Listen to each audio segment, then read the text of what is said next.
I'm Erin Boucher, Chairperson of the Shrewsbury School Committee, and welcome to our meeting for Wednesday, January 7, 2026. Tonight's meeting is being broadcast live on Selco channels 29 and 329 and streamed live on Shrewsbury Media Connection's website. Thank you to Liz Poplowski and Shrewsbury Media Connection for their assistance with our broadcast. Tonight's meeting will be rebroadcast on SMC's website and their YouTube channel between now and our next scheduled meeting. The first item on the agenda is public participation. Tonight, we have not received any requests to speak at public participation. Public participation is available to all residents who'd like to address the committee regarding concerns of policy, budget, and the performance of the superintendent. In the future, if anyone would like to speak at public participation, they should contact the chairperson in advance of our next scheduled school committee meeting. The next item on the agenda is chairpersons and members' reports. Colleagues, anything to share this week? And the next item on the agenda is superintendent's report. Dr. Sawyer. Thank you. The news of the day was the changing weather, as we experience sometimes in New England, and freezing rain is my least favorite of those. But I appreciate the flexibility when this morning I initially called a 2-hour delay, but ultimately based on some additional consultation with our excellent highway division and public building divisions folks, as well as our bus company, and some observations of what the conditions were on some of the campuses. We pivoted, and I made a decision to close the schools today. And I know so it was a little bit of a two-step process for folks, and I appreciate their flexibility and patience with that. Ultimately, of course, everyone's safety is the primary concern, and making sure that we're in a position where we can have school in a reasonable way. I do want to, again, just give a shout out to the crews who work for our highway division and our public buildings division. They work super hard, particularly during this season, because people see it when the storms hit, but there's the refreezes overnight. There's the clearing that has to happen after all the different streets are done. The sidewalks on campuses are parking lots. Peter Lamoureux is the new division head for the highway department. I've really enjoyed working with him so far, and it's really been excellent communication from them. So appreciate their work. The winter has just begun. We're 2 snow days in, but hopefully not too many more. I know our seniors here tonight would appreciate even more than those 2, perhaps, but we'll see what the coming weeks bring. But again, I'm just really appreciative of the town departments who help us keep the roads and our campuses clear of snow and ice throughout the winter. And then a superintendent's report. Thank you, Dr. Sawyer. The first item on our agenda this evening is the Shrewsbury High School Student Advisory Committee report. Under the Massachusetts Education Reform Act, school districts are required to have a student advisory committee consisting of 5 high school students who are elected by the student body. The SAC is required to meet with the school committee during the year to review various issues of concern to the student body. Mr. Andrew Smith, Shrewsbury High School social science teacher, serves as the faculty advisor to the SAC. We have received their agenda for their report that they're going to give tonight. So if you'd like to come forward, thank you. If you could introduce yourselves.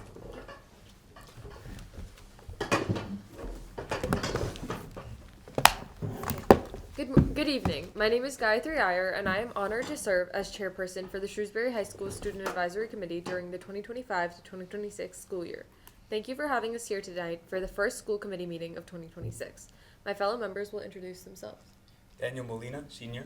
Calvin Sango, Senior. Sabrina Welch, Senior. And Christian Salvin, Senior. Student life. Throughout the year, various programs provide opportunities for students to learn about life after high school. Student general feelings. Semester 1 is about to end, and this freshman class is getting ready to complete the first part of their high school lives. By now, the freshmen have learned to navigate the school and balance their schoolwork. With the help of the Mentor Volunteer Program, they have begun to develop their own traditions with the upperclassmen mentors. As the PSAT season wraps up, excitement and determination are building among Shrewsbury High School juniors as they begin preparing for the SAT. For many students, the PSAT provided an important preview of what's to come. Now, with college planning starting to feel real, juniors are setting study schedules and exploring prep resources.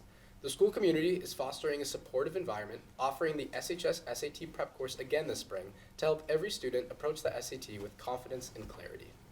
College application season was both a meaningful and busy time for the high school seniors, with many students embarking on sending in both regular and early admission decision applications to a wide range of colleges. Our students have dedicated countless hours to perfecting their personal statements, gathering recommendation letters, and finalizing their lists of schools. They are now very close to being able to finally rest and await their decisions. We are all very excited about this process and are ready to advance into the next stage of our lives to progress into our careers. We are grateful to have been nurtured by our high school experiences at SHS. As a class of 2026, we'd love to extend a sincere and heartfelt thank you to our wonderful student superintendent, Dr. Sawyer, for giving us a snow day today, which has allowed us to work on finishing up our college applications. The first semester is almost done, and the continued lack of midterms has been a big relief for students. Without the extra stress of midterm exams, students can focus on finishing projects and classes without feeling overwhelmed. It has also meant students can relax over Christmas break, taking the valuable time to rest and recharge. Our new lunch program has made significant adjustments to our school's menu, including that of the Korean stir-fried noodles, California burgers, even adding nice Capri Suns to the mix. Many students have enjoyed the new items that have been presented by our hard-working lunch crew. However, complaints have arisen about the wait time for lunch, as students at the back of the lunch line sometimes only have about 10 minutes to eat their meals due to the size of the student body. CTE Pathways. With the start of the new year, our career coordinator, Mrs. Aries, has improved the CTE pathway classes at our school. These classes hone in the skills and provide 9th and 10th grade students with a connection to the employment and workforce opportunities. Specifically this year, more pathway classes were introduced, broadening the scope of classes offered under the umbrella of manufacturing, biomedical, computer science, child education and development, business, and TV and film production. With a growth of 141 students, 202 students currently utilize this wonderful program, aiding them in joining the workforce after high school. Within it, there are so many opportunities: a lunch and learn at Central One Bank, a vet tech visit to learn about the biomedical industry, and a 5-day trip to the Peterson School to study HVAC plumbing and provide students the chance to earn their OSHA 10 credential. The scholarship list for seniors has been posted recently, providing a great deal of opportunities for students to receive financial help to fund their college journeys. There are both merit and need-based opportunities provided, ensuring that students with diverse strengths and circumstances can find options that fit their goals. Many students have reported great gratitude towards having this opportunity to find additional help to relieve their worries in funding college expenses. By highlighting scholarships from local organizations, national programs, and school-affiliated sponsors, the list given by school counseling has empowered students to take meaningful steps towards funding their education and pursuing their future aspirations with greater confidence. Town meeting. On November 25th, the high school held its annual town meeting, led by our student council president and Mr. Basillo, providing students a chance to voice pressing concerns. Common issues such as the bathroom cleanliness, frustration around Wi-Fi access, smart pass restrictions, and passing time congestion were brought up.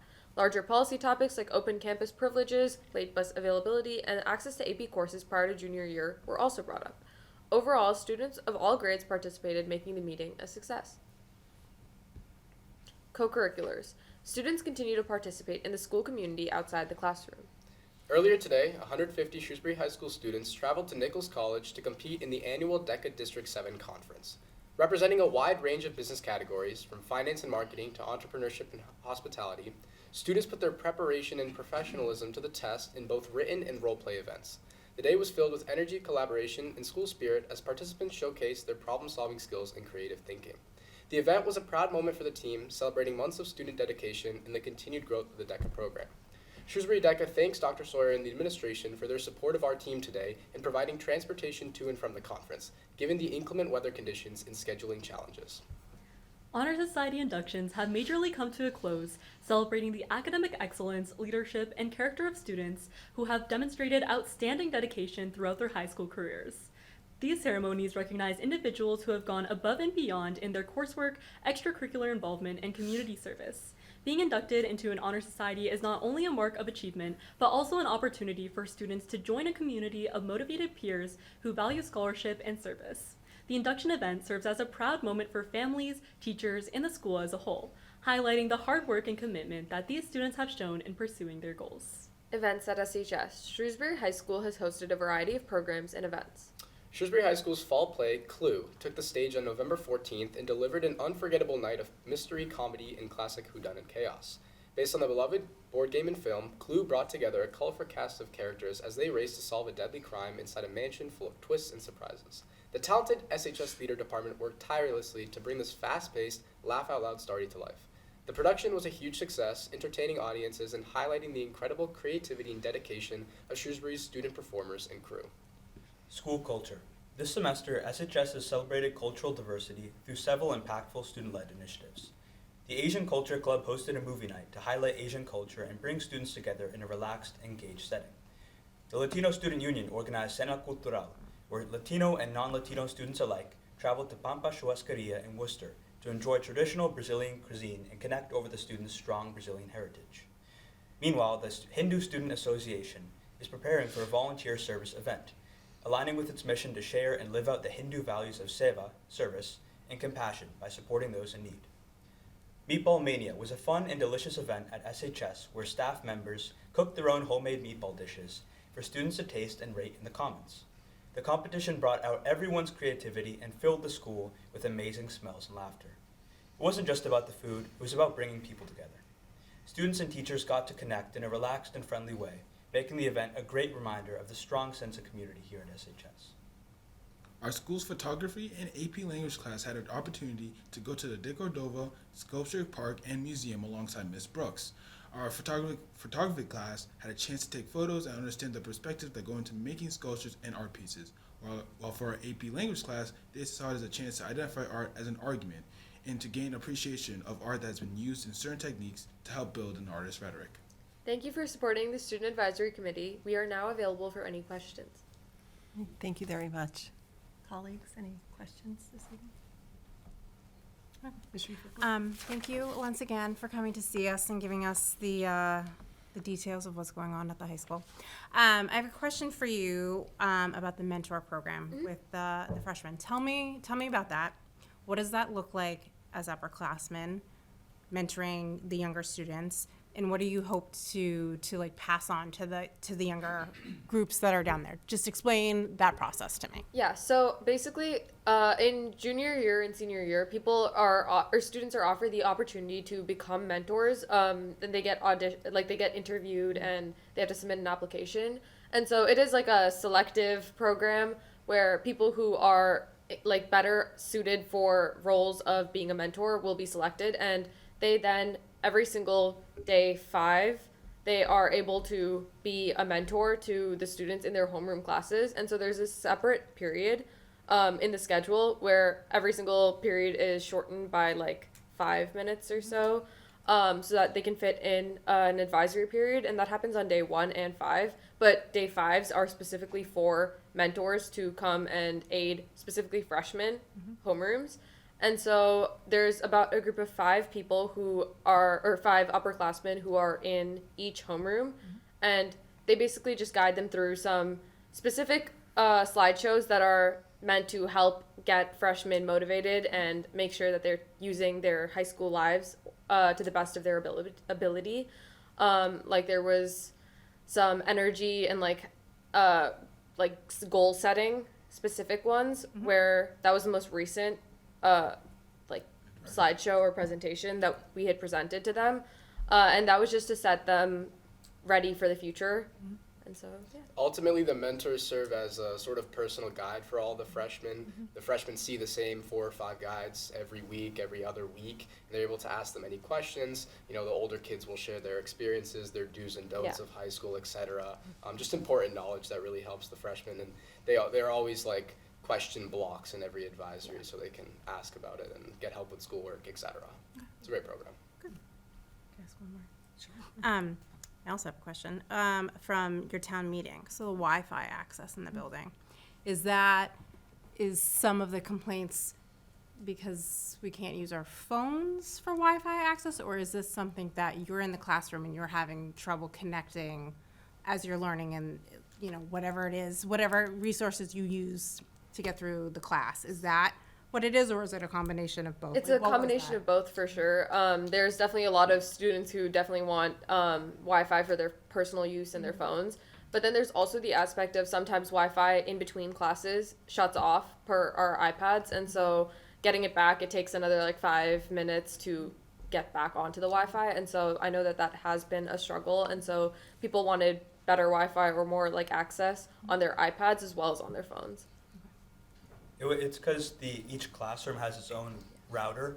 So as students are making their way through the halls, the iPad disconnects from their previous class's router, and then it takes a little bit to connect to the new class's Especially router. with the large amount of people in the halls and. Yeah, with a lot of people moving through the halls and iPads constantly connecting, it takes probably around 5 minutes to connect at the beginning of each class, but the IT department is working on it, but I don't think that there's a concrete solution to this. I think it's just, part of having routers in each specific room.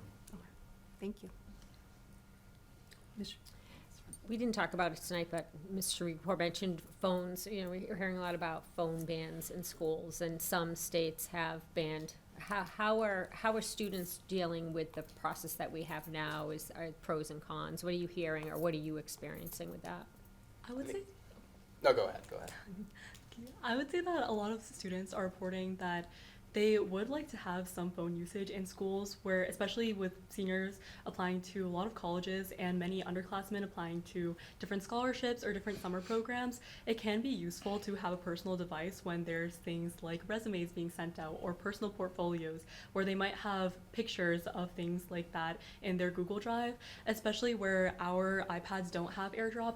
It is very useful to be able to use Google Drive on our phones, to have that pictures on our phone be available to our school devices, so we can work on these different things in studies at school, so we can kind of prioritize and use our time the most wisely while we're in school. But I've also heard people saying that phone bans can be good and helpful in regards to student attention in schools, where it kind of takes away a distraction and things like that. But people have also said that they would not like to see a phone ban due to other reasons, and having a personal connection to be able to contact their parents and sisters or siblings during the school day. I would say that in terms of the phone holders in classrooms themselves has been a positive learning curve where students have, by now they figured out, okay, put your phone in the phone holder. Most of my teachers at least take attendance off the phone holders, which I found the most effective strategy for actually getting kids to put them in and not a second phone. And it definitely does vary on the class and the student if they will actually go and follow that policy, but generally speaking, in my classes at the least, and from what I've heard, I've seen a positive results from the holders in terms of, okay, I rarely ever will see someone trying to sneak their phone in class as compared to whatever, a year ago, 2 years ago, something like that. So Right. I'd say overall the school has accommodated pretty well this year. Yes. Great, thank you. Mr. Winsky? Yeah, thank you for the report. You're all really well presented. I'd like to thank your faculty advisor too, Mr. Andrew Smith, who's with us tonight as well. And appreciate you calling out the cafeteria assortment. Sounds like we're expanding the assortment. You're recognizing that, which is great. And we do have some of the best cafeteria workers, just outstanding. And then you also mentioned the size of the student body as it relates to the time that you have for lunch. And I think you mentioned 10 minutes. Is that from the time that maybe they're in line and they're able to sit down and eat, Yes. roughly? Okay. Yeah, we might know a little something about the overcrowding in high school, and I'm sure you know it well every day. But we really appreciate the feedback. A lot of what you provide us with, it helps us in our workshops and various discussions. So thank you for the presentation. We appreciate it. Yeah, thank you. I think my question is answered, wait time for the lunch and ability to eat within the last 10 minutes for the last students. I think that's, Is that, for clarification, so is that because of the variety of foods that is being served, packed and served, or is just total volume of students that needs to be processed? Yes, there is a sort of push and pull as well, depending on the variety, because there can be some days where they could serve a taco salad and it'll take time to serve each lunch, or it could be a quick pizza, but then the registers will be congested as well. So it's really a push and pull, but overall it does take a time for students to be able to sit down and have a full lunch meal. Wonderful. One more question. Sure. So with respect to the feedback from the students about the bathroom hygiene, is that so what is there any action item associated to that after that feedback, or do you guys are working on it? I mean, we're working on we're planning on working on talking to the the building department, as we do help with that. And I know Mr. O'Connell also works with the building department to fix some of these problems. And so that definitely gave them a lot of insight on things that they can start to do more often. Okay, thank you. I have a question. Tonight, we're going to be getting our first look at Dr. Sawyer's proposed no homework weekends for the next school year, which won't impact any of you. But I just wanted to get your feedback on how you think the no homework weekends have been implemented this year, and if you have any feedback for us, and while we're considering the proposal for next year, in terms of, religious holidays, some long weekends, how you think it worked this year, and if you have any suggestions. I think they've worked well in alleviating stress for some students and allowing students to, celebrate any religious holidays or personal holidays. I think in general, when any of us know that there's a no homework weekend upcoming, we can take some calm in that, and we can really take those weekends to blow off some steam. And I think, I honestly can't really imagine school without the no homework weekends, even though we've experienced that way back in our freshman year. So overall, I think, at least for me, very positive think so, too. addition Me as well. to our culture. I haven't heard anyone ever say something bad about them. I mean, why wouldn't they? Great. I Yes. think, oh, you- Especially with the no homework weekends extending to the breaks, that's a big relief as Absolutely. well. Because I have friends in other school districts who will say that their breaks are not really relaxing that much. Like, they're like, oh, you get to relax, it's so nice that we have to do homework all the break. I think it's really nice that we have these breaks to be able to just unwind and not have to worry about, a mountain of homework that's coming after the break. So even if we were to, get rid of the no homework days, I think the no homework breaks are really, really important to allowing students to relax. Great. I think that the no homework weekends are also especially helpful for students that are pursuing extracurricular activities outside of school, where it gives us an allotted amount of time to really dedicate to our outside activities. I know a lot of students that I've talked to through research mentorship, they've talked a lot about wanting to get involved in lab research, and that is definitely a time-consuming activity, and to even initiate an opportunity for yourself to get involved in lab research does take a lot of time with cold emailing research labs and other things like that, and I'm sure for other disciplines that people are interested in, like law or business, any internship will take a large portion of time to apply to or to be actively involved in. So I think that the no homework weekends also helps with that too. Thank you very much for your feedback and for your report this evening. Always very helpful, so thank you, we appreciate it. Dr. Sawyer? I want to thank the SAC for their presentation and their insight. Congratulations on all your successes so far, and we're really pleased to see how things evolve over the course of your senior year. In terms of the feedback on the no homework pieces, and I'll be presenting that in a little bit, that's really helpful, and that really actually, one of the slides I'll be presenting talks about the guiding principles of the school committee's policy on homework, and you're expressing exactly what that policy hoped to achieve. A variety of things for different students as to taking some of the pressure off that demand because of outside interests, or it might be because of religious observance, or just to be able to truly have a break, which we know, whether you're a student or you're a working person, occasional breaks are important and actually, give you better energy and productivity during the times when you are working and meeting your obligations. So that was really helpful to hear. We'll look forward to your feedback over the course of the rest of the year. I also want to commend, we talk about a school culture, and this is a long-standing tradition, and I appreciate that Mr. Bazidlo and the Student Council has continued it, but the annual town meeting that happens just prior to Thanksgiving that you described, that's not something that happens in every high school. And I know sometimes students feel as if maybe, things they bring up don't exactly change right away, or maybe it's something that the school doesn't feel they can accommodate. But the ability for the student body and the administration and the student government and you as an advisory committee to hear what students' concerns are, and often there are things that can be addressed and improved as a result. Some of the things that you talked about tonight, certainly Mr. Bazillo brings things forward, and we look to try to constantly make the experience better for our students and for our faculty and staff at the high school, and I think that's a really important part of the culture at Shrewsbury High School. So thanks for mentioning those pieces as well. So thank you, and appreciate your presentation tonight. Thank you. Thank you. Thank you. The next item on our agenda this evening is the Shrewsbury High School Programs of Study Proposed Changes Report.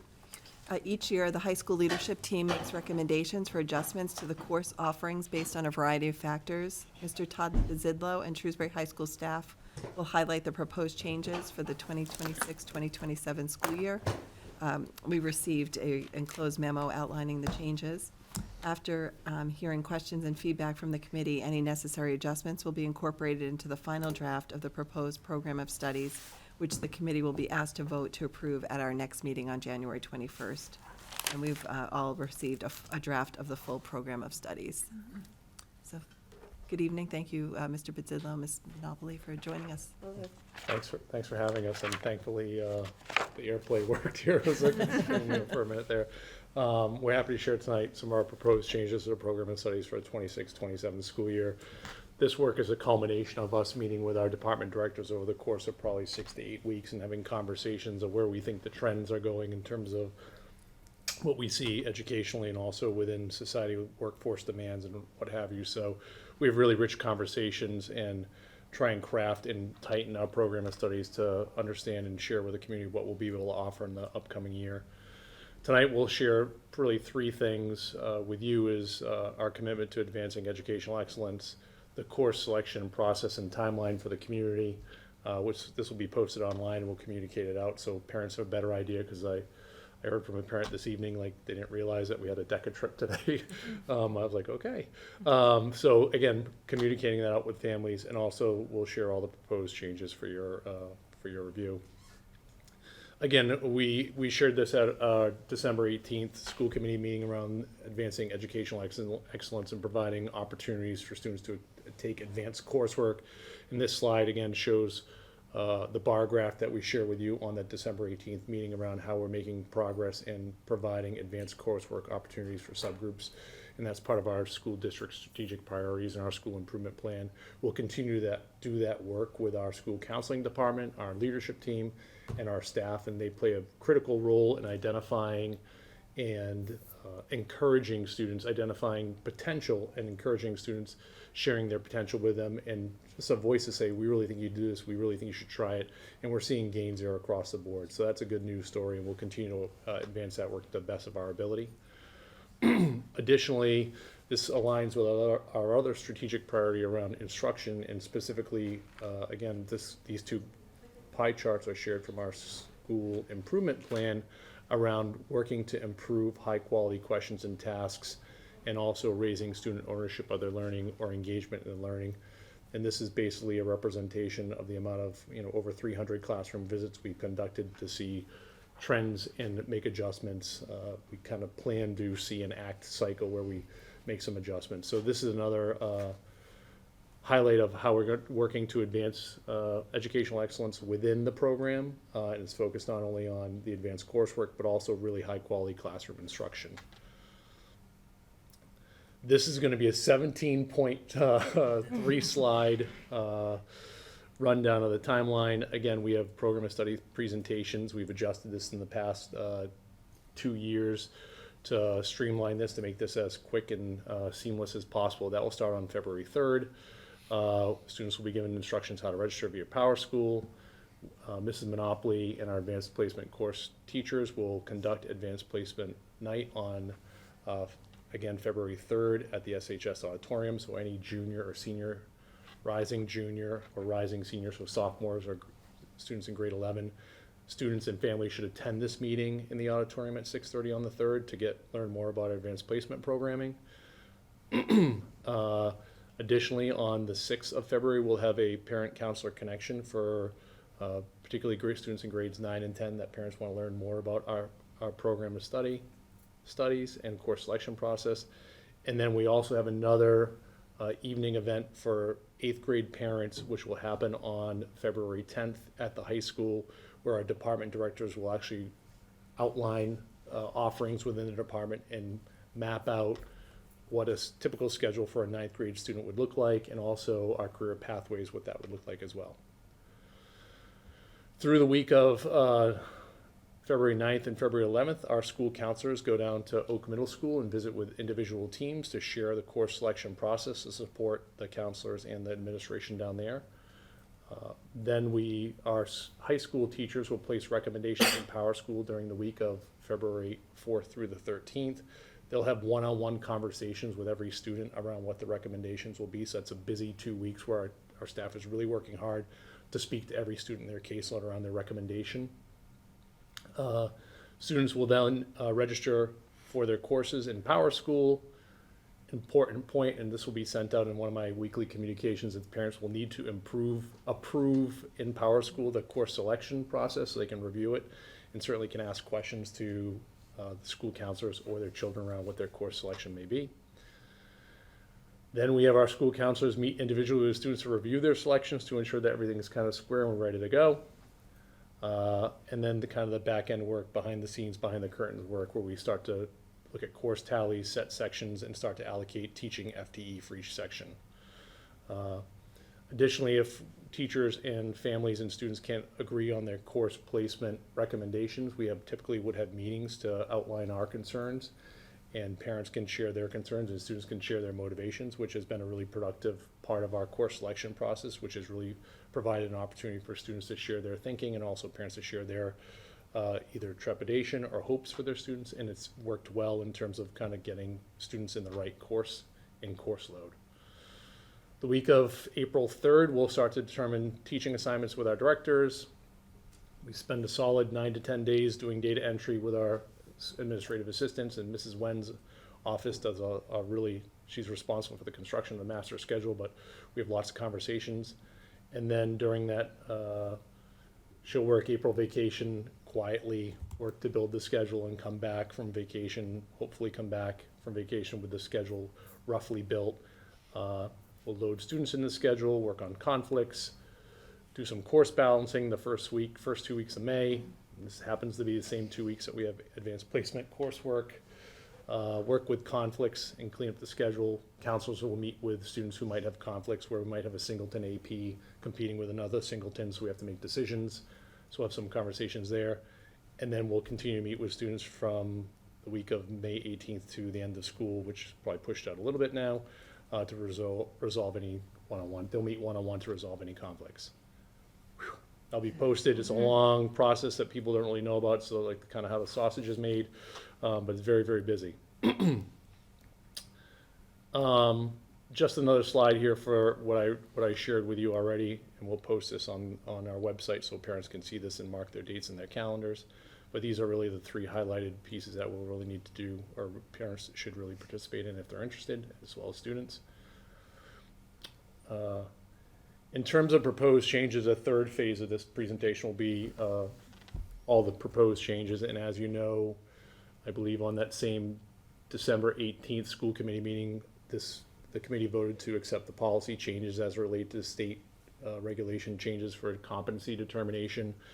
What's interesting to note is the class of 2027, next year's graduating class, will have to pass a social science class in order to receive their competency determination, along with English, math, and science.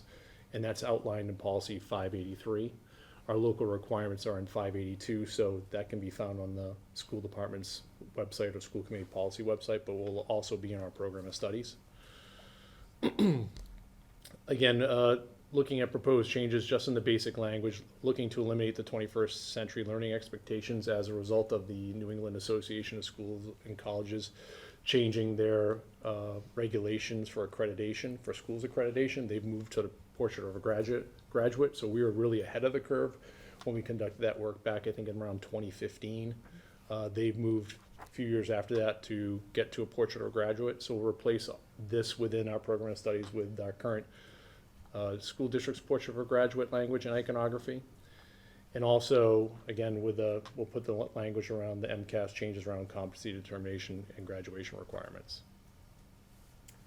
And I'll turn it over to Mrs. Monopoly, who will take, I think, the next 10 slides. Yeah, Thanks, Mrs. Monopoly. sure, thank you. So we do have a lot of proposed changes for the program of studies, so please bear with me. But the first proposals all deal with the pathway program. And so what we would like to do is take the TV production and film pathway, and we'd like to update that to the digital media pathway. And this will incorporate more electives that, from the visual arts department.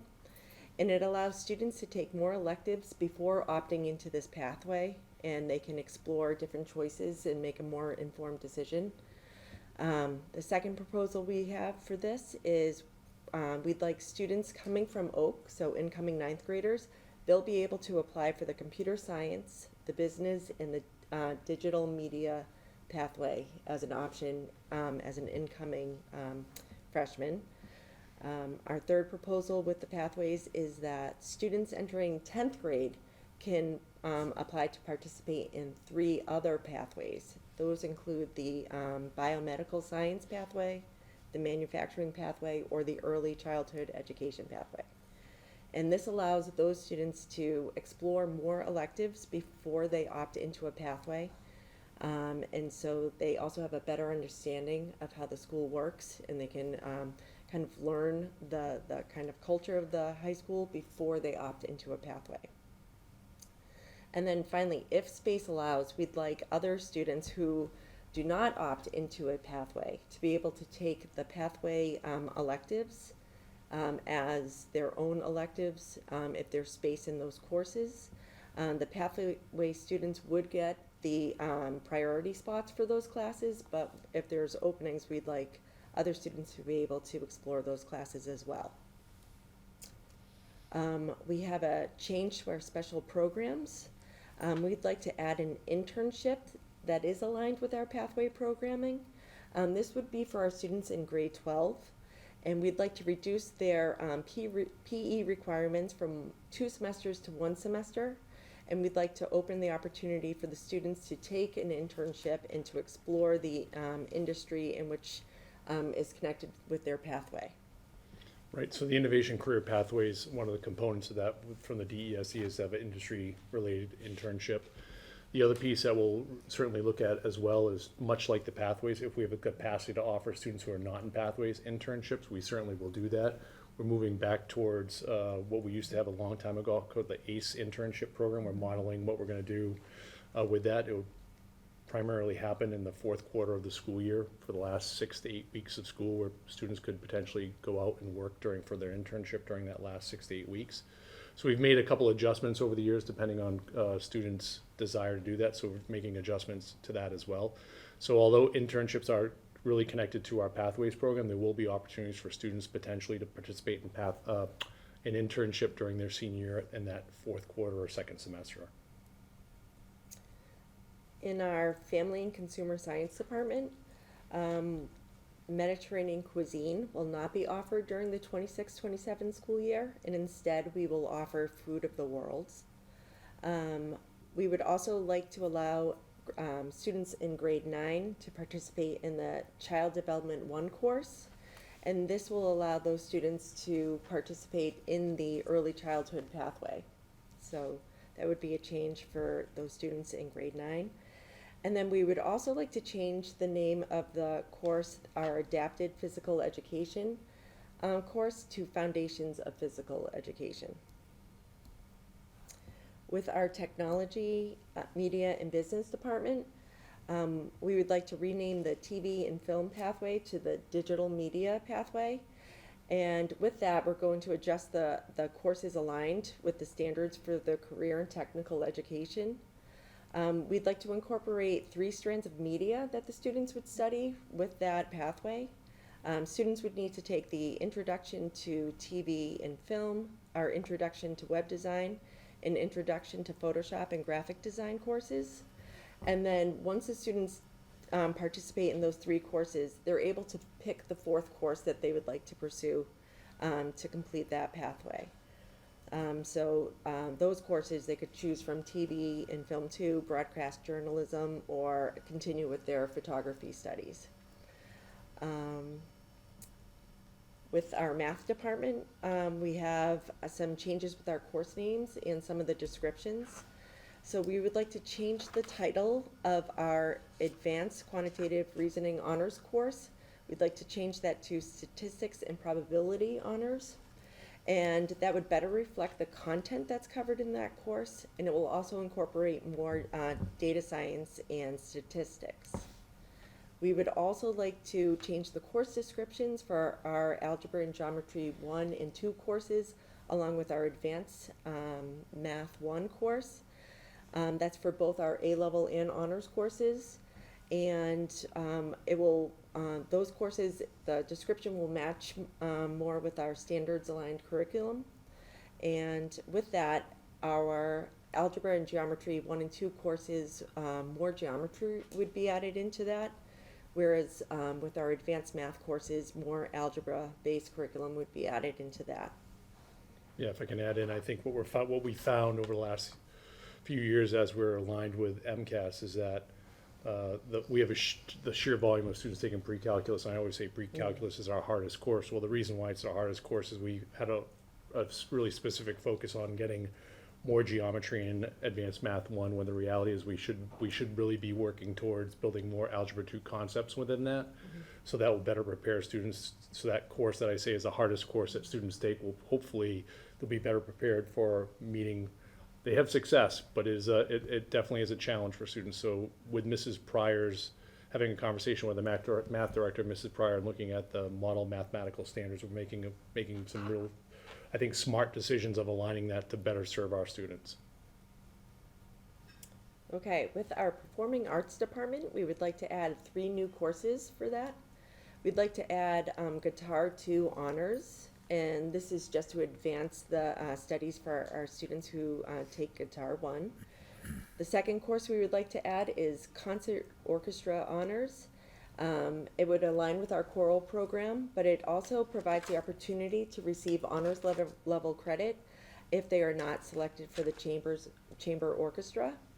To kind of go along with that same idea, we'd like to offer concert band honors as a course as well.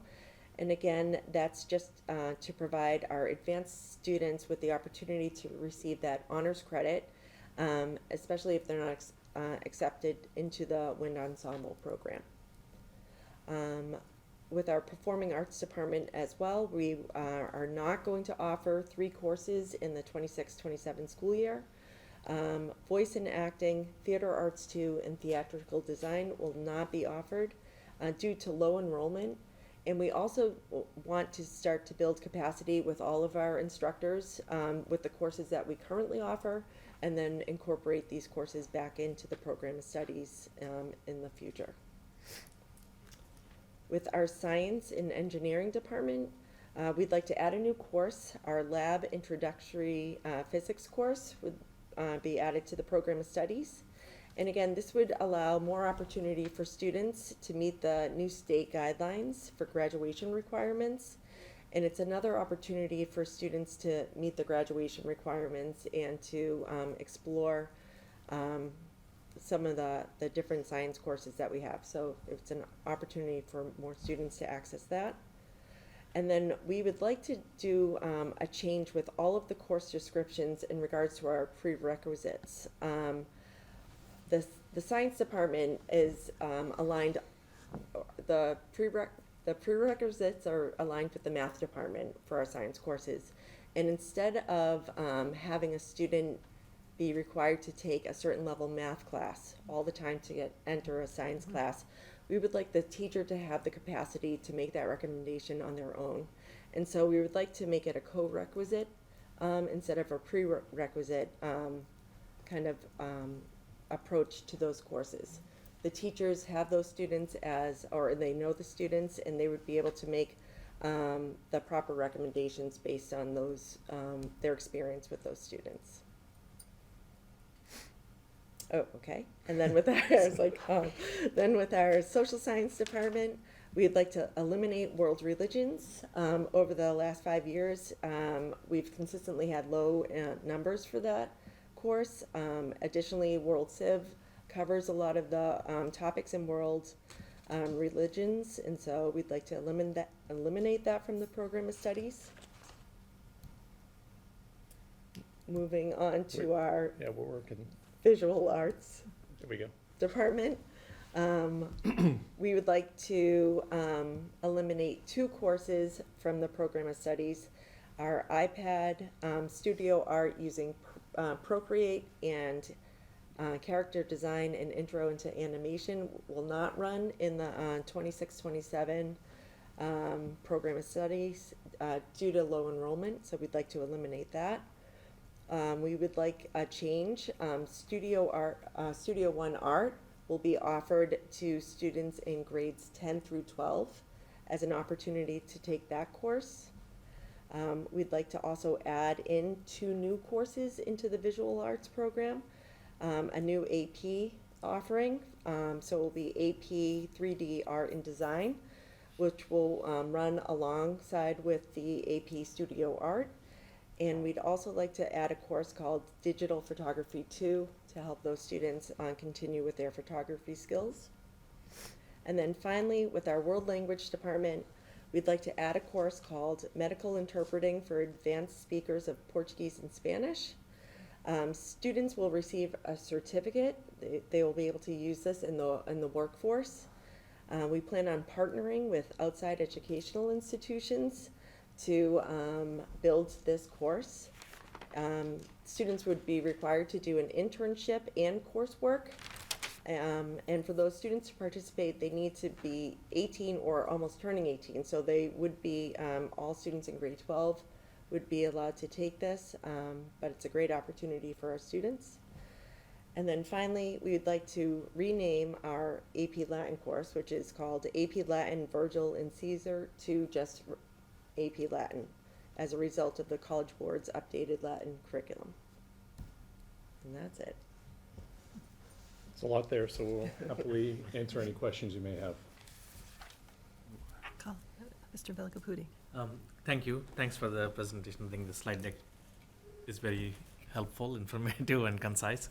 Thanks for that. So I have 2 questions. One is the students entering grade 10, if they're opting for a biomedical or manufacturing, or so what they will be missing or what they need to fulfill as a part of elective or prerequisite than the one who is already in, who are in the grade 9, they're already in there, they already been in that course for 1 year. Yeah, so I think what we found this past year was we have a number of students who came in from 8th grade to 9th that I'm not entirely sure they knew what they were getting into, and I think they had to make some decisions around band, chorus, and orchestra, the performing arts, or the visual arts. So we want to provide those students an opportunity to continue their study around band, chorus, orchestra, and then make some decisions once they get through specifically the schedule, what that coursework would look like. And when in the biomedical science, you can actually dual study your general ed requirements, your graduation requirement science, and take an elective in the biomedical science. So it's how we balance it out in the future. I think part of what we've seen in the last year is a reduction of students participating in performing arts as a result of selecting too early and then not really understanding what they're getting themselves into, particularly those 2 that are those innovation career pathways. There's a heavy investment in those. We want to make sure we're providing people an opportunity to kind of get their feet underneath them, and again, providing balance. The schedule will allow for that. But we think it's in the best interest right now. We want to try and work this next year to see what the outcome is. Can I Sure. follow up? One other quick question related to the performing arts or what visual arts. So do we know why there is a less appetite for the animation studio arts that we are trying to eliminate? Is that a one So I think, I think 2 things. We just have a low enrollment. I think it's a function also of again, a lot of electives are what students want to study. When we initially proposed this, we typically would seek out student recommendation or suggestions for courses. I know Mrs. LeBlanc has done that in the past. There was a strong demand for that in the past. The demand has waned a bit. That's not to say that we wouldn't bring it back based upon that. I think the challenge also is with so many offerings that we have within, particularly with the Pathways program, is kind of incurred upon other elective offerings. So trying to ensure that we provide enough opportunity for students to fill all the graduation, local graduation requirements, and performing arts or visual arts is one of our local graduation requirements. I think when you take a look at a pathway, there's limited time to complete a pathway, to conduct an industry internship, and meet our graduation requirements. That's something that we're trying to balance. I think the internship and reducing PE will open up a block as well. So those are all things that we're trying to balance out as we continue to build the pathway program, but I do think part of it is competition. Some people who are really into science or want to study manufacturing engineering is like, I could do that, or I could do art. I want to do that. So I think that's one of the challenges. It's a good challenge, but it's certainly a challenge that we'll face and we'll have to continue to track as we progress through this year, or rather next year and the following years to come. Thank you. Thank you. I think it was really thoughtful, the planning for this when I was reading, because we have a bigger report in our book, just looking at how we're tying everything together with pathways and CTE. And I love seeing this internship program for students, especially as seniors. And we've talked about that, and I think other schools, with reducing PE, especially if you're playing a varsity sport, and freeing up some time for students to maybe get out and into an industry or into a business and really learn hands-on. I love seeing that.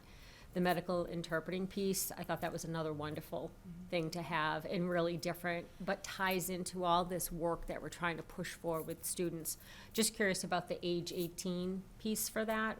Why does that one have, they're going to be students probably turning 18, but some could be 17. Yeah, I think the part of the certification is actually working in a hospital setting. Okay. As part of the internship, and that's one of the requirements. We've been, I want to give a big shout out to Mr. Almeida, who's our Director of World Language. We've been working on this for the better part of 3 or 4 months, or probably over the summer we started our conversations around this. We've talked to other high schools that have programs like this, and we kind of really have focused on one that's out of Boston, out of Bunker Hill Community College. That's kind of the model we're looking at. So Mr. Almeida's done a lot of back-end work around this and a lot of communication. This seems like the one that has the most promise for us. But that internship and the certification piece comes where you have to be 18 and work in a hospital. So that's the piece, that's the important piece, so. Great. I think it's just a Yeah. really wonderful thing we're going to offer students early. Yeah, and I certainly hope we have enough enrollment to run it. I mean, that's the other key piece, is like how many students will work to select that and see Right. if we can support it. But yeah, it's a great opportunity for students for sure. And one other question around language, world language. I know some schools in the college level, they're adding sign language as a language. And I think that's something that we are seeing. We need people who can Yeah. sign. Is that something that we've started to talk about? We've had those conversations in the last 2 years, but we haven't really, nothing's really materialized from it. I know that we have students who, and I know this started at Oak a few years back, we had a ASL club that was working. I know we have people in the district that offer that for our staff in terms of professional development. So we've had conversations, that hasn't materialized either, but it's certainly something that we talked about in the last 2 years. We've talked about exclusively of like, where would that fit? How would we conduct it? Who would teach that class? What Right. would it look like? All those kind of logistical things. And again, I don't need to tell you this, but it also comes down to space. We have limited space in classrooms, and that's again another challenge, so. Right, but I think it was wonderful and very thoughtful the way we're moving forward with how we're offering courses at the high school. So great job. Appreciate it, thank you. I pay attention to this report every year. However, I looked at it a little differently since I have one coming up to the high school next year. But to echo what some of my colleagues said, the internship program, that was huge for me to see that on here. And I'm glad that you clarified in the presentation that this is, more so geared for the pathway students right now. But if there are other students to accommodate that.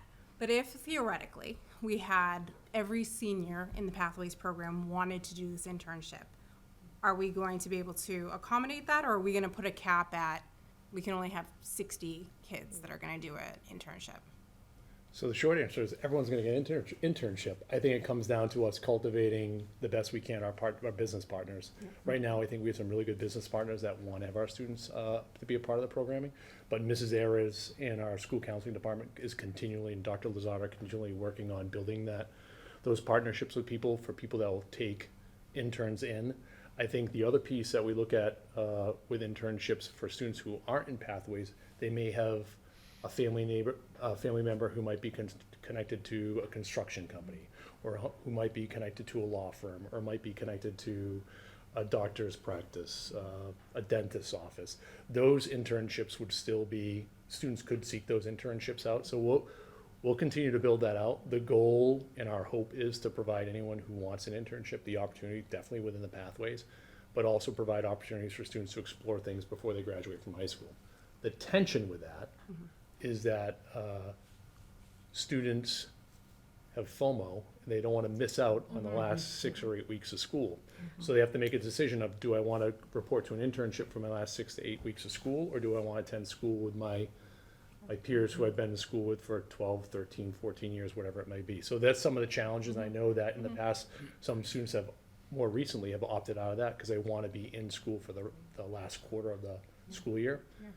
We've also had other students who are like, I'm done and I want to move on and try something else out, and we want to provide that opportunity as well. So we'll have to evaluate as it goes, but that's our goal. Okay, great. The other thing too is, with the medical interpreting, I had mentioned this to Dr. Sawyer when I spoke with him earlier. That really stuck out to me. Working in healthcare, I see this every day where we have a lot of patients, not just Spanish and Portuguese, that are in need of this. This is a huge opportunity for students, and I hope that they really understand that, because not only is it a good opportunity, they can look at it as an internship, but this is a good opportunity to have a part-time job, to introduce into the healthcare system, because there is a huge need for interpreters, and I don't think that a lot of people understand the need, and especially when it comes to medical interpreting, it's something different when you have, your mom interpreting for you. There is a science to it, and this is definitely something that hospitals need more and more of, and it's not just in person, but it's also on the phone. So this is a huge opportunity, and I hope students knew it. I would love to see what that looks like, after the first year, and how many students actually took part in this, and that if it's successful, which I certainly hope it is, that at some point maybe we can expand to the other languages that we have as well. But I was glad to see that on that. I think that's a huge opportunity, and I certainly hope that students take part in that. So. Sure. One quick question, I think, Sure. with the internships, I think I like what you mentioned. So they are still kids, of course. They don't want to get out of the school at the very last, where everyone is having a great time. They're just going for an internship. So does this internship has to be at the last quarter of the school system? Can we, if that's the case, if it's mostly emotional for the kids, can we move it to the little sooner than later? Yeah, so we've tried that in the past with some success. I think we have to evaluate this next iteration of it to see where we land, but we certainly have had students participate in internships during the school day. The challenge is, again, transportation time, headed to an internship, returning back to school. Our challenge also comes down to space in our rotating schedule. Employers typically would want people to report to work at the same time every day. And then reporting, like, I'll be here on Monday at 9 a.m. and Tuesday at 10 a.m. and Wednesday at 11 a.m. That can throw a wrench into some of the planning for employers. That's some of the feedback we've had. And we rotate the schedule because we cannot accommodate everyone for lunch. We don't have enough space in lunch. So that's the challenge with the rotating schedule. If we had a fixed schedule, it's certainly easier because we could block off 2 periods a day, send someone out for a 2-hour block, return to school, and it'll be pretty static. And that's how it's worked in the past. The challenge we're having is with the rotating schedule. Thank you. Sure. A quick question on the internships. Can they be paid or unpaid? Or how does that work? Because I know. Yeah, let me get back to you on that. I'm unsure, but I know we've had paid internships during breaks. Right. We've had paid internships through a state grant in the past. We certainly will look at that. I think part of it is partnering with, again, the business community, what they have for resources. Again, for me, the experience, again, it'd be great if we could pay our interns. The reality is, for me, it's like, what are the experience we're gaining to determine whether or not that's something we want to study, whether it's college, university, or join the workforce immediately. Eliminate things, try and create good value in their decision making. So certainly Mrs. Arias has had those conversations with some employers. I'm not sure if that's going to be a non-starter for some. So it's trying to figure out the equity piece and the balance piece was something we'll have to look at. Great, thank you. Sure thing.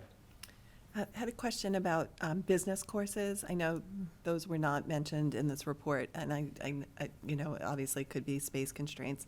But was that looked at this year, and whether or not additional offerings could be made in the business programs? And especially at the honors level, I feel like there's not many honors level business courses offered at the high school, and whether or not sending 3 buses of kids to DECA today. I mean, I know there's probably demand for that. So, has that been examined? Yeah, we've had conversations about that. It comes down, again, we'd have to increase FTE.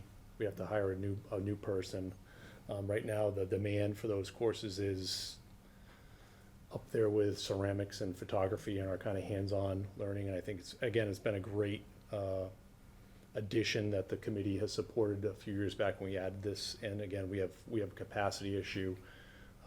But certainly if the budget would hold, and that's something that, when we get in the budget season, if that's something that would be possible, then certainly we'd explore it. We've had conversation about the honors level course for sure. We're just not quite there yet. But yeah, the demand is definitely there. And we certainly are looking at that and seeing what we could offer, but we had to have conversations about what would be the next iteration of what would a course look like. We talk like digital media and advertising and influencing. I mean, that's really, people can make some significant money having a YouTube channel and having conversations and influencing, right? I think we know that. I think some of our students are really good at that. But again, trying to figure that piece out is another piece, and having the bodies to do it, teaching staff to do it is another issue. Also, one comment, when you went through, thank you very much for setting forth the parent information nights and kind of what people can expect coming up in February. I did receive some feedback with regard to making it clear at the AP night with regard to the fees that the AP classes come along with. Sometimes I think parents, it's obvious, it's definitely mentioned, I've been to the AP night, but it's mentioned at that night in February, but then come October, parents get an email, and if your student's enrolled in 3 APs, it's like I think they're $120 each, the testing fees. So it's kind of a big bill to get and I think it surprises some people. So I think that can be highlighted and mentioned at the AP night, just so there's some attention drawn to that. So people can just plan ahead, maybe put some money away, that bill will be coming. Yeah, and I think I can have a conversation with Mrs. Flynn around this, because we actually use total registration to collect fees. We have a good idea who's actually in that system prior to sending out fees. We can certainly send that out prior to the start of the school year. I could envision us sending a letter saying, this is going to happen at this point, or even mid-summer when students are doing summer work for advanced placement. That could be another opportunity where we share, like, the fee is going to be due on this date, and providing that with people. That's good feedback for us, so thank you. Great, thank you. Dr. Sawyer? I'd like to thank Mr. Sidlow and Ms. Monopoly for the presentation, and for the leadership team at the high school for their suggestions. What's important to note, of course, is they're presenting changes and potential tweaks or additions to the program. If people look at the program in total on our website when it's posted, it's a very robust program of study of options for high school students in Shrewsbury, and that's something we take a lot of pride in. I do think that, I think you heard a little bit this evening of some of the tensions, which is, it's 20 pounds of sand in a 15-pound bag, right? We have 180 school days. The days are only so long. As you heard from our student advisory committee members earlier, there's also all the co-curricular outside interests students have. I mean, there's a huge demand on the time of high school students, and particularly in a community, in a school like Shrewsbury's, where there are a lot of high expectations, and whether that's because of a path towards a particular career or college or workplace. And I think one of the real strengths of the high school is helping direct that energy. And I also am excited about the really significant progress that the district, particularly at the high school level, has made over the last 4 years now, relative to providing more career and technical education opportunities and options. I think a real silver lining of losing the access to Assabet Valley Technical High School that prompted us to start exploring these pieces. And I think we now have really a win-win in that we have the partnership with Leicester High School for full-blown Chapter 74 Voc Tech programming. But we have more career technical education programming at Shrewsbury High School that, yes, some students who may have otherwise gone to Assabet, who are currently sophomores and juniors and seniors at Shrewsbury High, are able to do more hands-on or career-based types of things. But there's an awful lot of students who never would consider or be interested in going to a vocational technical high school who are going to get some more of that kind of opportunity in programming. So I think that really is a win for our high school students and our community. Really appreciate the work being done by the team, particularly Dr. Lazat, Ms. Aries, Ms. Flynn in the school counseling department, Mr. Bazidlo, in terms of starting to build these partnerships, with area businesses and organizations, nonprofits, government. I definitely have seen the shift and the change of how many more opportunities, starting really at Oak Middle School now, around career awareness and, and as Mr. Bazidlo said, that can work both ways. It can spark a real interest that may carry a student into a certain direction, or it may be something they thought they were interested in, they realize they're not, and that saves a lot of time and energy and often money when it comes to not, going to business school if you're not really interested in business, or heading into a medical field and majoring in something, then having to pivot because it turns out it's not something you're particularly interested in. So having those opportunities, I mean, they're still high school students. There's still going to be a lot in front of them. We're not expecting them to know what they're going to do for the rest of their lives. But options and opportunities and things that get kids excited, you saw that with the students who presented at your last meeting. So the emphasis in some niche areas such as the medical interpretation, that's, I think, again, we may find students who, find a real opportunity and passion from just taking a single course in their high school career. So to me, that's exciting. I appreciate the partnership. Ms. Clouders here this evening of her work and the curriculum leadership to support the work that the high school is doing, both in all the instructional work that you've done, you've heard about in their school improvement plan, but also in developing this programming. And as we head into budget season, of course, we'll be looking at whether there may be some options or opportunities for doing something differently or not. But we're not going to have a lot of extra opportunities. That's certainly not shaping up that way. But thankfully, unlike a lot of places, we're very stable, and so we're able to look at taking some of these opportunities to make what's already a very robust program of studies even better for our students. So appreciate all the work that goes into it, and thank you for the presentation. Great, thank you. Thank you. And just a reminder that we'll be voting on this next week. This is just, and if the community has any feedback and they'd like to present it to the school committee, please email us with regard to the programs of study. Thank you. Thank you. The next item on our agenda is the school district calendar for the 26-27 school year. Dr. Sawyer will summarize his recommendations for the proposed 26-27 school year calendar and answer any questions the committee may have. The draft calendar will be posted for public comment in advance of a requested vote at the committee's meeting on January 21st. And we've all received a draft of the calendar, so Dr. Sawyer, I'll turn it over to you. Thank you, Ms. Boucher, and I'll project some slides here in a moment.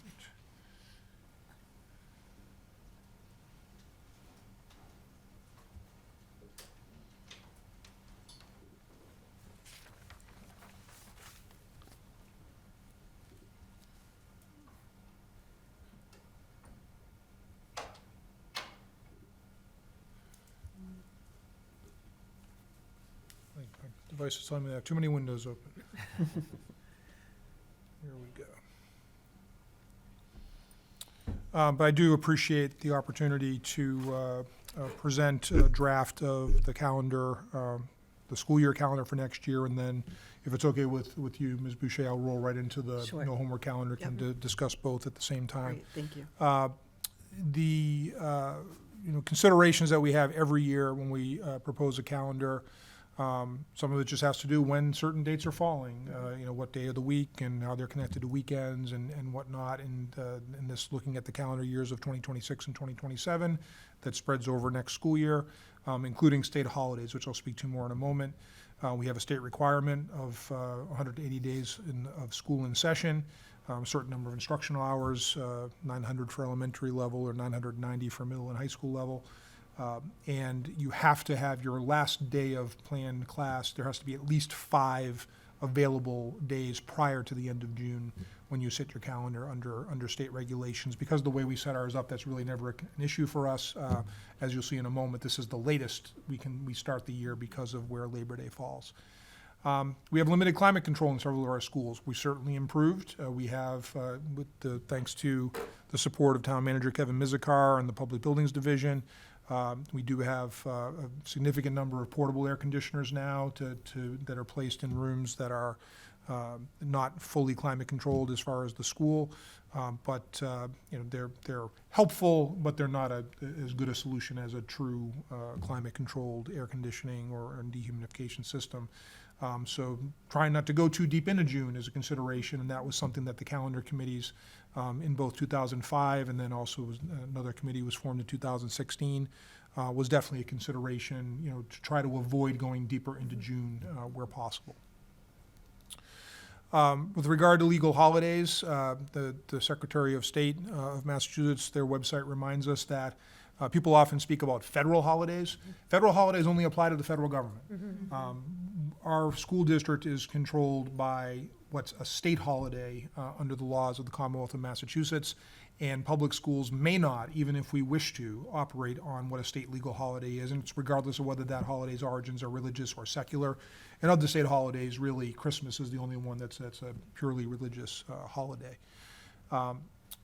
With regard to religious holidays, the 2016 Calendar Committee's report affirmed what the 2005 committee had found, which was that to recommend continuing the practice of having school in session on various religious holidays, and particularly because at the same time making sure people are aware of what opportunities they have for accommodations if they have religious obligations. That is connected to both state law, which is illustrated here, that all students in Massachusetts public schools have to be provided with accommodations if they need to miss school or aren't available to complete a project or homework due to a religious observance. That's also in our own school committee policy, and you can see in the bold text on this slide that students must be excused from those obligations, and can't be an unreasonable burden upon the school, but the school needs to provide an opportunity, and certainly there can't be any adverse effects on a student who avails themselves of that opportunity. The recommendation continues, again, because of the great diversity of Shrewsbury Public School students, whether they practice religion or not. It is recommended that we hold school on these various holidays, again, not having any penalties or repercussions for students who need to avail themselves of those accommodations. That's not a value judgment about one holiday being more important than another, or whether a family practices religion or doesn't, or whether a certain faith or another faith is more important. That's certainly not what we're talking about. It's really more about a very significant level of diversity among our community and having limited calendar options to get a school year in within a certain prescribed amount of time. So the proposed school calendar, some of the key dates, as I mentioned earlier, Labor Day comes on September 7th, as late as it can come. So next school year is going to start. There'll be a little extended summer vacation this coming summer, but it's the latest we start based both on our past practice and our contractual obligations. The first day for staff being the traditional Monday prior to Labor Day. As we did this year, the proposal is to do our professional development day. Now that includes all staff, thanks to the newer paraeducator contract. That was really helpful this year to have those 2 full staff days before we began the school year. First day for our students in grades 1 to 12 on the Wednesday of that week, September 2nd, and then the first day, and that's a family parent visit day for our kindergartners and preschoolers, and then they would have their first day of school on the Thursday. They would all attend on a Friday as well, and then have the 3-day Labor Day weekend. Parent Conference Day returns to the Tuesday, first Tuesday in November, because that is an election day this coming year. That's very beneficial for us in terms of Coolidge and Spring Street being polling locations, and this being a federal election and a congressional election. We know that the turnout will be high, so that really helps with those sites in particular, and that traditionally has worked well for us as a Parent Conference Day as well. The last day of school, if there are no snow days, would be Thursday, June 17th. That's a few days later than you typically would see. That's the combination of both the late Labor Day, as well as where the December vacation falls, and with New Year's falling on a Friday, not returning to school until Monday the 4th. Similar to this year, we returned on the 5th. It extended that some years that break isn't quite as long, depending on where New Year's Day falls. And the day after June 17th, if there's even one snow day, that's going to push the calendar to the following Monday, because the recommendation is to observe Juneteenth on Friday, June 18th. Did a little bit of looking into that's pretty typical of what the observance will be across different sectors of the economy. And so that is where that holiday would fall. If there's no snow days, that will be the responsibility of a different superintendent next year in terms of making those decisions. So we'll see where that goes.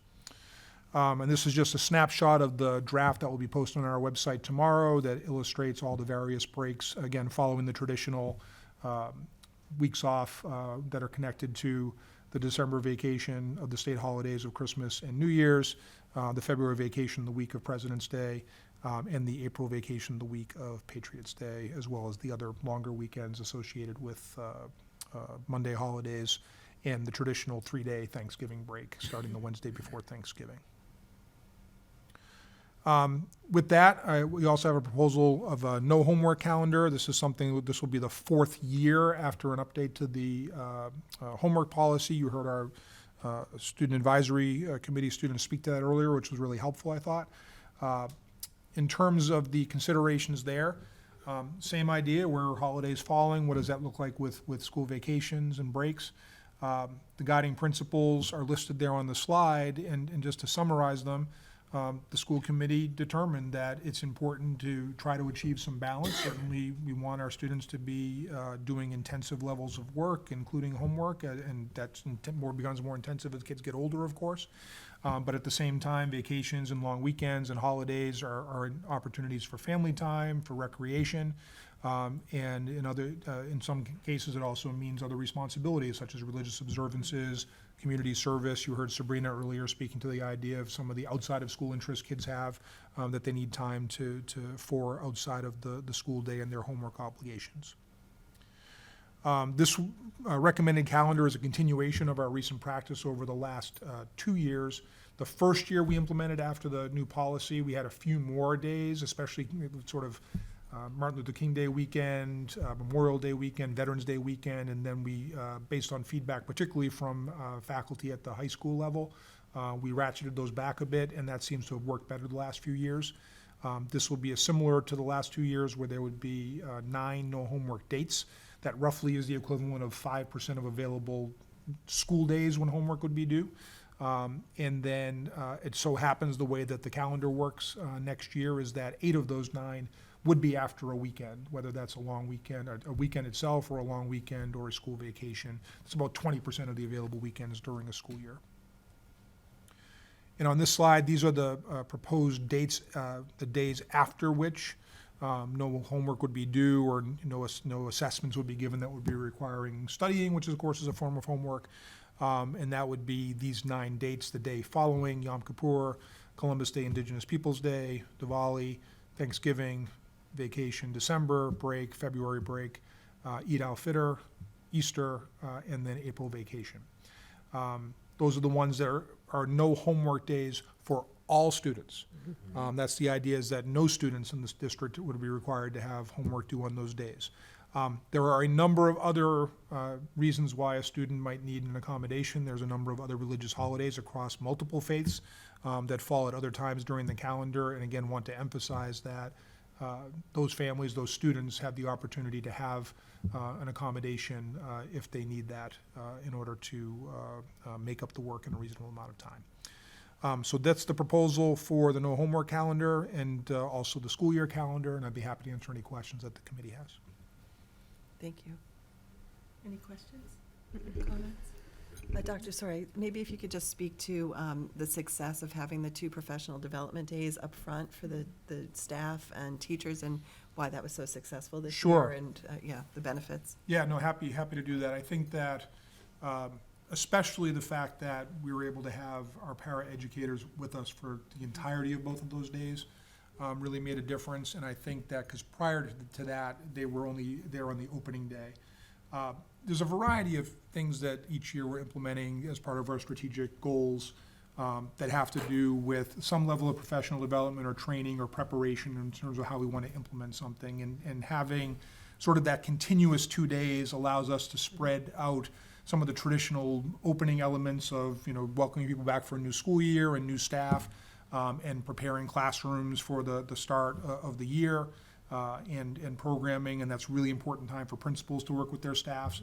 But also whether it's the new literacy program or some of the CTE work we're doing, or whatever the initiative might happen to be able to have the sort of 2 consecutive days that are consolidated into those professional development opportunities, rather than have that 1 day of sort of traditional opening, 3 days of school with kids, and, and then the Friday, we didn't find it to be as productive of an approach. And that way, we could get all that done before you open the school with the students. So we had really positive feedback about it this year, and so that's why we're recommending that be the approach next year as well. Great, thank you. I would just encourage the community, this will be posted tomorrow, both the no homework dates and also the proposed calendar for the 26-27 school year. And if you have any feedback, please reach out and contact the school committee with any thoughts or suggestions or comments that you may have. The next item on our agenda this evening is a full-day preschool proposal. At the December 18th, 2025 school committee meeting, the school committee approved the Parker Road Preschool 2025-2026 School Improvement Plan, which included a goal to further expand access to full-day preschool programming for the 26-27 school year. Ms. Nichols is here this evening and will present an expansion plan for consideration in advance of a proposed vote at our next meeting. So thank you for being here tonight. Thank you so much for having me. I decided to forego a video, as last time I had a little bit of technology problems. So this is some live action shots of our preschool day. Our typical preschool day is half day, which is 115 minutes. Within that 150 minutes, or 2.5 hours, our students and our educators are involved in a variety of activities, as you can see here. So we start with free play, we'll go to some whole group learning, we'll have snack, books, we'll have a recess time, some small groups and centers, and transitions. And a big chunk of time, as you can imagine, is our transitions, but it's where most of our learning happens as well. So that half day really gets consumed in a lot of the activities that we're doing. Across all 3 of our locations, which for just families at home, to remind you, we have a preschool at Beale, and we have our preschool program at the high school, which is called Little Colonials, and then we have our main campus, which is 15 Parker Road, and we have classrooms there as well. Our mission at all of these locations includes creating and maintaining inclusive schools that create safe and nurturing learning environments that are committed to making space for everyone's voice to be heard. Our pilot full-day program that we launched at Beale this year was born out of these values. In response to our lower enrollment last year and the community's demand for full-day preschool programming, we shifted 2 of our half-day preschool classrooms to full-day preschool classrooms. While this has proven to be a successful endeavor, we are still finding it difficult to reach full enrollment in our half-day preschool sessions. As you can see here, our afternoon preschool sessions are less than 80% full, while our full-day sessions are at capacity. Results from a recent survey that was sent out to our full-day families tells us that this pilot program has been wonderful for their child's growth and development, and they feel as though their children are being set up for success in kindergarten. The pie graph here represents how 100% of our families, or of the survey respondents, are very thrilled with the program. They are finding that, not like I just said, it sets up their children, they feel as though the longer day sets their child up to be able to enter kindergarten with a little bit more stamina. They're seeing 40% of families are seeing the individual student growth and development for their child. And then the last third is that the families are excited about more access to the curriculum focused activities. So our full-day preschool students at Beale are not only receiving more explicit instruction and practice opportunities of our preschool curriculum, they are also learning how to navigate a larger school building experience. For example, eating lunch at Beale involves many steps. So our students are learning to gather their own lunch boxes or their tag to be able to buy lunch. They then walk the long walk from their classrooms to the cafeteria. They're then able to enter the cafeteria, find out where their lunch table is. The students that have their lunch will go sit down. The other students will go up to the lunch line. It scares me every time they take their trays, but they do not drop their food. It is amazing. Their hands can take it. They can go get their own ketchup, and they know their numbers, their IDs. They do a phenomenal job. So those independent skills that they're learning is truly fabulous. The well-crafted and expertly curated experience of both independent life skills and access to continued growth and development across all of the domains of communication, social, early learning skills, and motor is what Shrewsbury families are desiring. It is important for me to share that the content being learned across our half-day and full-day classrooms is exactly the same. What is different, as you can imagine, is the time allotted to teachers and students to flex their pace as needed and provide multiple opportunities to practice. Our youngest learners are growing up in an age where in-person social interactions are more challenging to experience. It can therefore be exhausting to our students when asked to remain engaged with their peers who are trying to play with the same toy and adults who are directing their attention.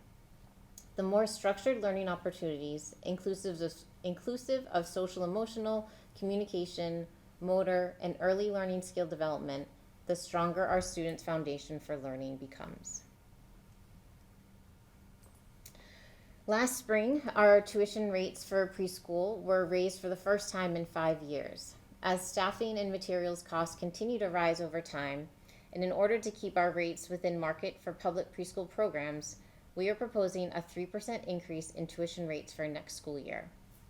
The 3% increase reflects the current inflation factor based on Operational Services Division analysis of expected inflation in Massachusetts. To help put that increase into perspective, it is equivalent to an additional $1.50 per day for our full-day tuition and approximately 75 cents a day for our half-day tuition students.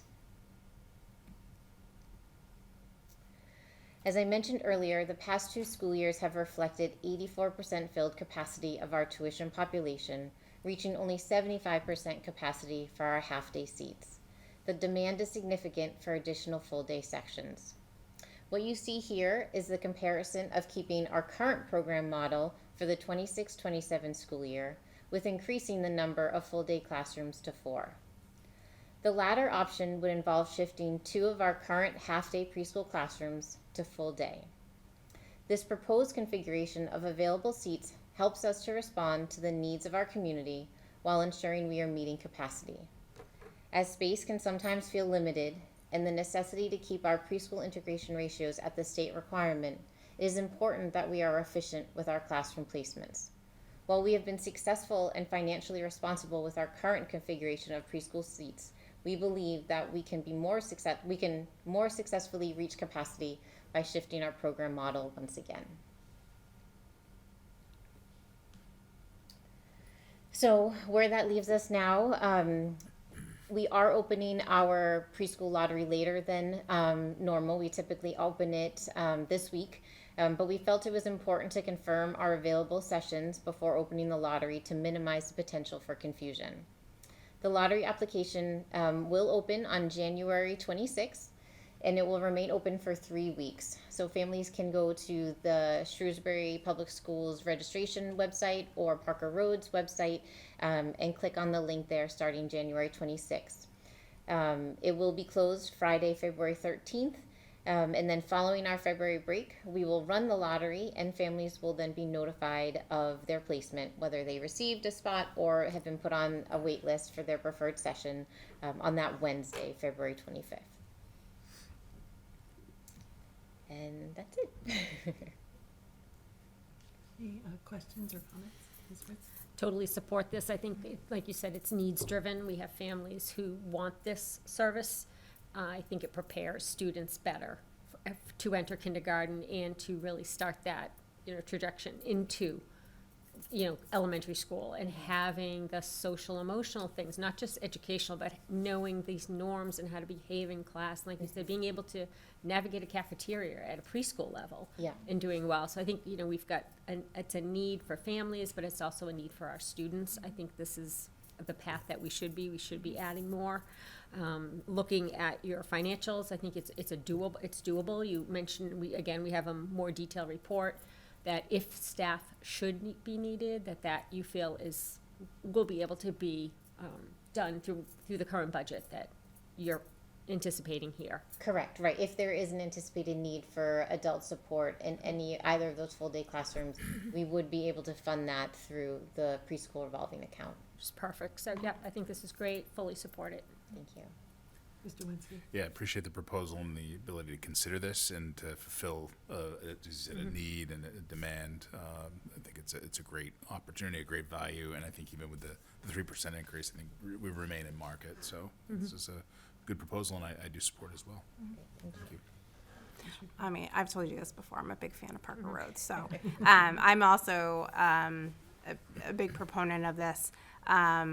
One thing that I'm interested to see is because of how we have the full-day preschool at Beale right now. They're in an elementary school, so they're close to the age of to the students that are there, Yep. so they can go and pick up their lunch boxes, walk down the hallway. They've got kids of similar age.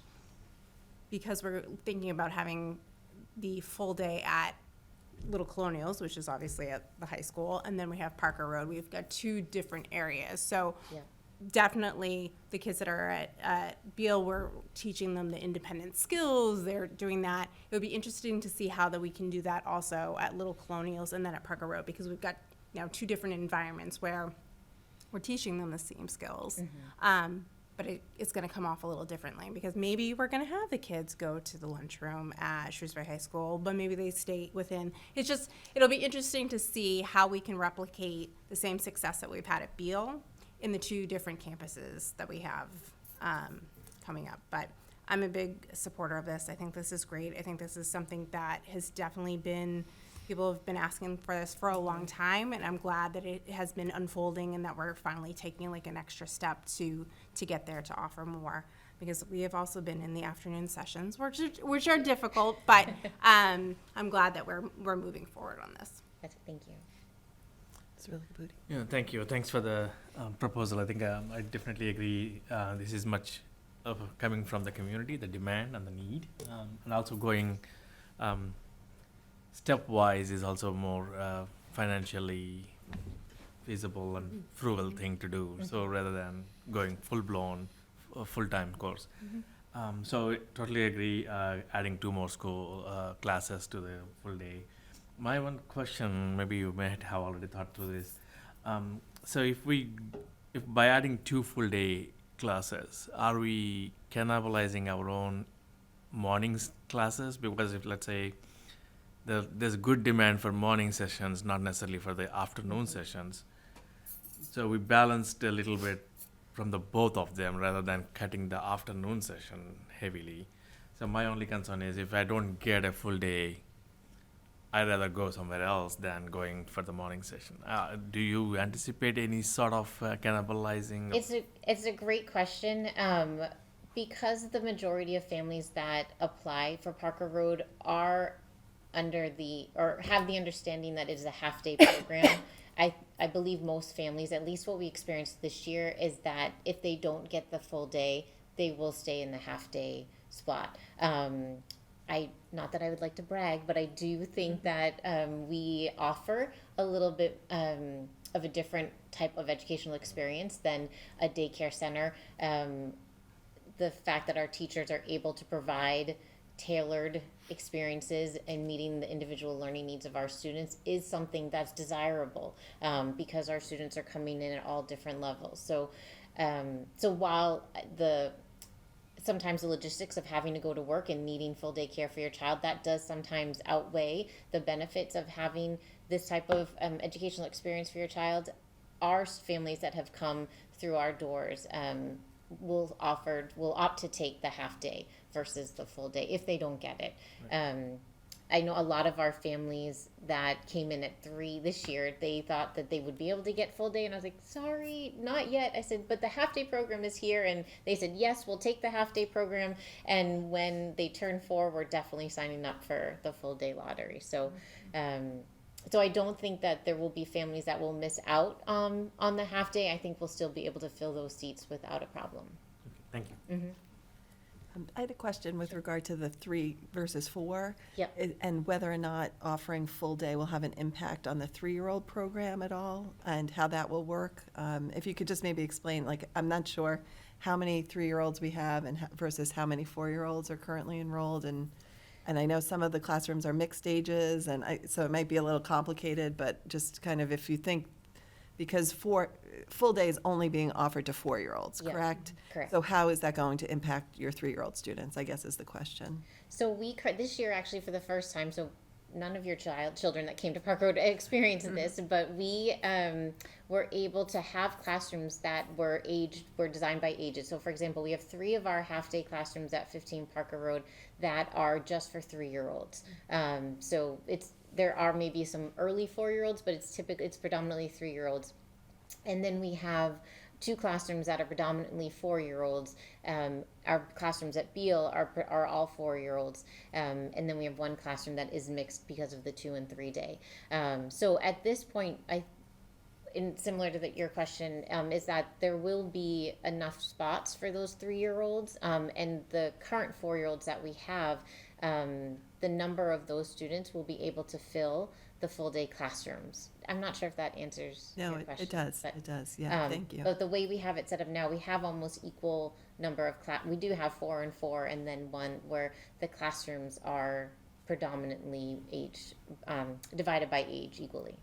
Great, thank you. I also fully support this. I think it's what we're doing this in response to the community demand for this, and I think the education that these students receive at Parker Road and Beale and Little Colonials, just the advantage these kids have that they're getting into our educational system at 3 and 4 years old, and then their transition to our kindergarten program just makes, so much more seamless, right? And that we're already starting to collect data on them, and they're right and getting them into our system. I just think it's just so invaluable. So I'm fully supportive of this.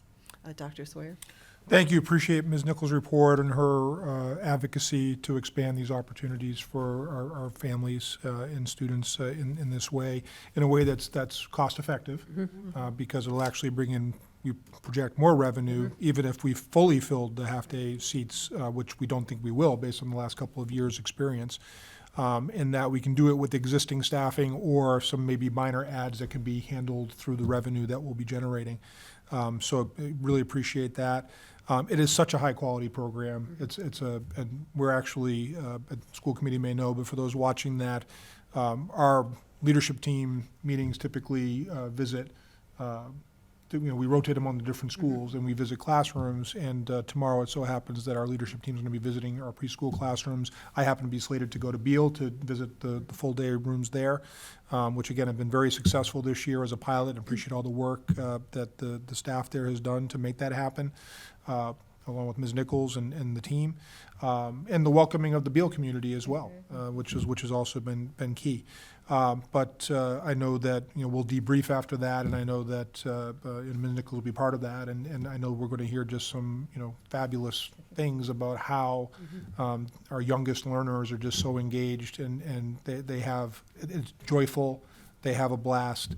At the same time, they're picking up so much in the way of skills, and it's always, to me, what you see in June compared to where these students were in September, that growth is just incredible. So we're very proud of our preschool program. We're looking forward to continuing to improve upon it, and we do think both because of the demand of the community as well as what educationally is going to be beneficial, this is a win-win. So appreciate it, and look forward to any feedback the community has, and we'll ask the school committee to vote to approve this plan and what I think is a very reasonable inflation factor of 3% on the tuition at your next meeting.